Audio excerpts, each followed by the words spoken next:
Mr. Vijayan, I bring you into the conversation as well, sir. Why do you think Bengaluru continues to suffer from poor infrastructure? Because it's not as though the city was made yesterday. It's a very ancient city. Where do you think it all started going wrong, and what really is the problem? Why is there perpetual traffic in Bangalore?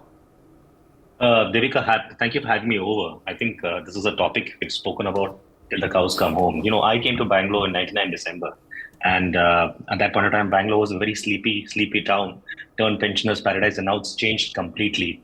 I think the growth of Bangalore has been exponential, more in terms of human capital and intellectual capital. Now, in terms of why are people on the road always? Because I think people are getting to work from one place to another. Also, the point really here is the leadership. In terms of the political parties is non-existent. Whenever they come to power, I remember on your channel itself, I think last year when the ruling party came to power, they had made a statement that they'll work with the think tanks in trying to work on an action plan to improve the city's infrastructure. But nothing has happened on that so far. Other than, all of us just debating and discussing it, nothing really happens. There's no accountability, there's no responsibility.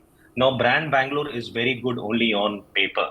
Now, for it to really work in terms of reality, everybody has to be accountable.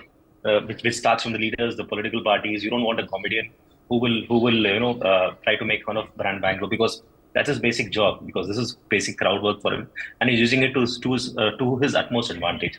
I'm sure there will be a joke very soon that you can see the Bangalore traffic from the Chandrayaan also in the moon, because this is how the Bangalore traffic is. The Bangalore traffic is now become Bangalore's selling point more than anything else. But Bangalore's much more than this. Bangalore's about the climate, Bangalore's about the people, the cosmopolitan culture. There's so many things that are attached to Bangalore. But right now we're only talking about this issue, which is infrastructure, which has been going on for ages. And I think the only way to deal with this is, one is get the think tanks involved. There are communities in place in Bangalore which actually do a stellar job. Like Revati ma'am was mentioning, there is Whitefield Rising. These are the communities which do a stellar job. But do the political parties want to collaborate with them? Because I don't think there is this. I don't think there is a problem here. There is a solution here, because for every problem there has to be a solution. I'm sure come elections everything works out really fine. People forget. I think what should really work here is we shouldn't have a short memory. Come elections, you have to make the political parties accountable and responsible, and ask them, what is your 5-year plan for Bangalore? What is your 10-year plan for Bangalore? Because Bangalore's only going to keep rising from it won't fall. Bangalore is one of the top cities of the world, and everybody is jealous of Bangalore in some way. So I think what's really important is the leadership has to be accountable. We don't want our city to be made fun of by a comedian, and he's all right to do it, because this is basic story work. But the point is, how long can this go on? How long can you keep talking about infrastructure, right? How long can you keep talking about the fact that there are potholes here, and there are enough jokes about the potholes in Bangalore. There are enough jokes about the traffic in Bangalore. What is the leadership team doing about this? Absolutely, and you're right. Ever since I started my career, I've been talking about potholes in Bangalore.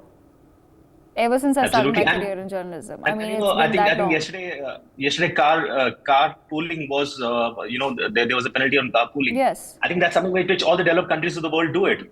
If the government wants to take initiative, they should go for it full throttle. They should not look back, or at least collaborate or coordinate with the think tanks, saying that what is the right solution for this. I'm sure there is a solution for everything, because Bangalore has got everything you can offer. This is a startup capital of the world.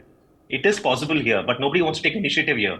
Nobody wants to have the drive, because I think everybody's just, like you said earlier, I think everybody's just interested in making sure, they just manage themselves. Which is what is so bizarre, right? On the one hand, you say there is a startup capital. It's literally the place where so many people, young minds, come together to collaborate. They discuss, and some brilliant ideas come out of Bengaluru. Some of the biggest firms then come out of Bengaluru. And on the other hand, you have, say, a political class or a bureaucratic class that is just not interested in understanding the root cause of Bengaluru's traffic and infrastructural problems, and then taking it one step at a time to see how it can be fixed. Mr. Vijayan, I thank you for joining us. We also